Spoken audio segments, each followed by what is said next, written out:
This is KBC English Service, and we focus on improving the performance of the bourse, Nairobi Securities Exchange, amidst COVID-19, as well as other challenges afflicting the market and post-COVID strategies. I'm joined on phone by the new chairman of Nairobi Securities Exchange, Kiprono Kittony. My name is Wamoyi M. Thank you very much. After being elected to chair the NSE board, could you just tell us how you feel moving from KNCCI, that is a Kenya National Chamber of Commerce and Industry, to the Nairobi Securities Exchange? First of all, I must say it's an honor and a privilege, as well as a mark of confidence in my leadership. I was actually in my farm in Kitale when we got onto the meeting on Monday morning, and the board unanimously chose me to be the new chair of the board.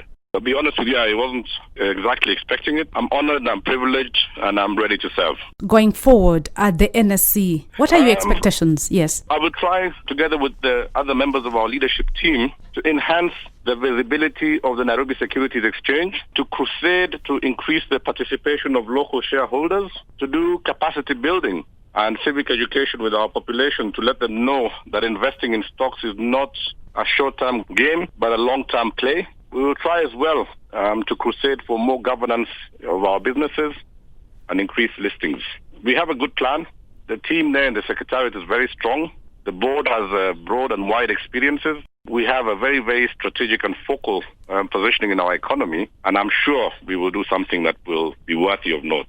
Still on that strategic plan you have in place, you're taking over NSE, whose earlier sterling performance has drastically plummeted, with listing fees that has dropped to 6-year low as firms also exit. The best year for NSE seems to have been 2016, when NSE earned 85.12 million shillings. What plans do you have in place to ensure that NSE remains a sterling company? First and foremost, I think we must not look at the NSE in isolation of the regional and the global economy. If we look at the global trends in the last 10 years, the economy of the globe has been facing very significant challenges. And now with COVID-19, these challenges are even exacerbated even more. Despite what you have just said, remained the highest yielding both in the continent of Africa last year. We are also the exchange in Africa that was recognized in Kasane, Botswana last year for being the most innovative in terms of the new products we've been able to introduce. The Nairobi Securities Exchange is only one of 3 exchanges in Africa that has a derivatives market. We are at a very advanced stage of working on commodities exchange. Notwithstanding the fact that there has been recessionary trends in terms of performance of markets, I'm confident that we can still do something to change the tide, change the fortunes. The 3 things that I'm really looking closely at, number 1 is governance. You know that governance, there's empirical evidence that corporate governance has a direct relationship to returns and sustainability of businesses. If you look at Kenya, for example, there are many companies that could have been listed in the exchange, that could have been offering a reasonable return on its investments to shareholders. And here I talk about companies like Nakumatt, some of the banks that we've seen go down in Kenya. And many of them have not gone down because they did not have sound commercial fundamentals, but they had challenges in their governance. So we want to make governance really one of the key areas of focus going forward, of course, working in collaboration with the Capital Market Authority, who are the regulator. The second thing, if you look at the globe today, the green climate funds have become in vogue. I don't think we've done enough, although the fact that we have earlier this year listed the first green bond in Kenya with Aecon, there's a lot more that can be done. You know, the Green Climate Fund that derives from the Paris Accord and that works around the Sustainable Development Goals is a fund with $500 billion that is accessible to companies that have the right green credentials. I think we can position our businesses also to access those green climate funds, make them more sustainable and make them more attuned to the Sustainable Development Goals. You could as well comment about 2021-2022 national budget, where listing of green bond is contained, how that is going to impact on the market. The thing is, I think there needs to be a lot more education to our population, to our policy makers, and to our businesses, the real role that green funding can make in our economy. I don't want to speak much about it now. I'd like us to actually have a separate program that just focuses specifically on that. Let me just give an overview now on what I think can be done in terms of the market. But there is a whole conversation to be had around green funding and green bonds. The third area of focus, if you look at the participation in our market today, foreign participation hardly comes below 65%. That means the sum total of local investment, that is mutual funds, pension funds, cooperative money, private capital, is only capped at 35%. I would very, very much like to see a situation where at least our local participation in the stock exchange in Nairobi goes beyond the 50% mark. I think this has a lot to do with confidence. People have lost some money in the market in the years past, mainly because there's a lack of sophistication in many of the investors who actually go in with a view to make a short-term kill. Stock trading is a long-term game, and we would like to really see if we can sensitize local investors to increase their participation.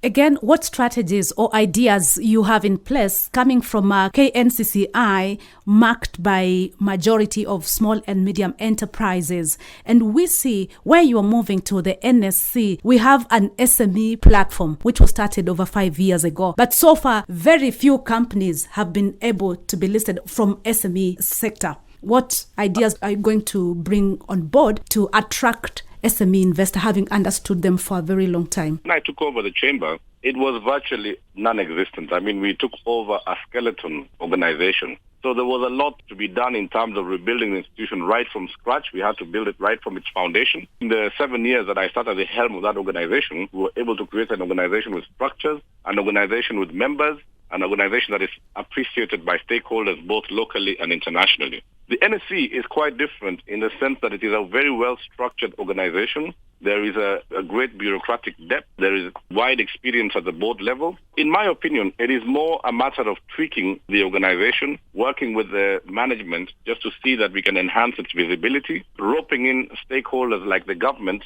to work with us towards encouraging firms to list on the market. I think we've had a drought in terms of listing for maybe over 10 years. Through what I just talked about earlier, governance challenges that some of the companies have had, quite a few organizations that have exited the NSE over the last few years.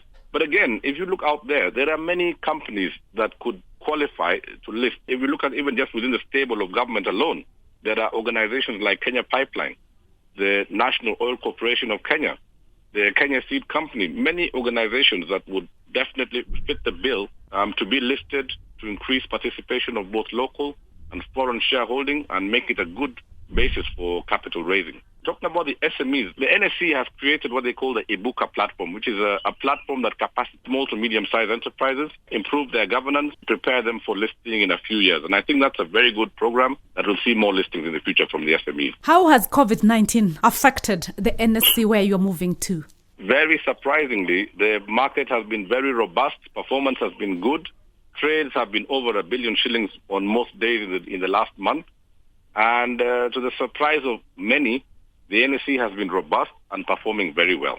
Indeed, you said to the surprise of many, even myself here, because stock markets internationally have also been adversely affected. How come ours has been able to withstand the challenges of COVID-19? The shocks of COVID-19. You see, sophisticated investors always take a long-term view. Kenya is considered as a frontier market. So many of the leading hedge funds and investment funds globally do not take a short-term COVID-dominated view. They take a long-term view of market performance based on the fundamentals of companies, based on regional performance.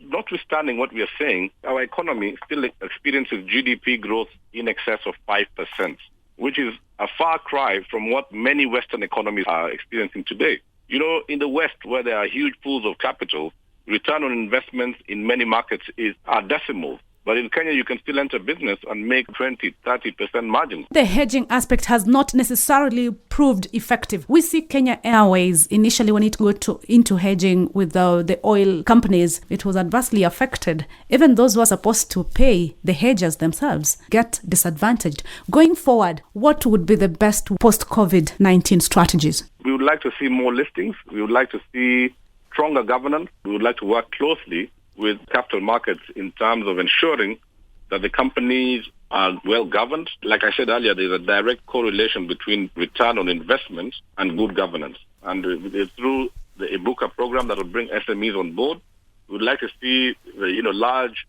privately owned businesses come onto the market. We would like to see the government release some of the businesses that are on its table. We would like to try and access green climate funding for the businesses in this country. We would also like to enhance local participation. The SACCOs today, for example, the cooperative movement, they are sitting on large amounts of money. and not all of it is invested as efficiently as it should be. So we want to see a market that is fluid, a market that is liquid, a market that is buoyant, and a market that will actually give a reasonable return of investors into the longer term. We'd like to forge a closer alliance with Johannesburg, with Lagos, so we deepen the pool of funding in capital markets. Strategically, it would be good for us to position ourselves as the leading bourse in East Africa. So we need to pool the funds in the East African community and commercial region through the Nairobi Securities Exchange, working in collaboration with obviously Kigali, Kampala, Dar es Salaam, Bujumbura, and further afield. You also have worked with the media industry, and currently you're seeing what is happening. We see some media companies laying off workers. What is your take? That's a very interesting question. I've been chair of Media Owners Association. I've sat on the Media Council of Kenya, and I'm the founding chairman of Radio Africa Group. I think media has faced three challenges. One is that the legal and regulatory environment has not been particularly friendly.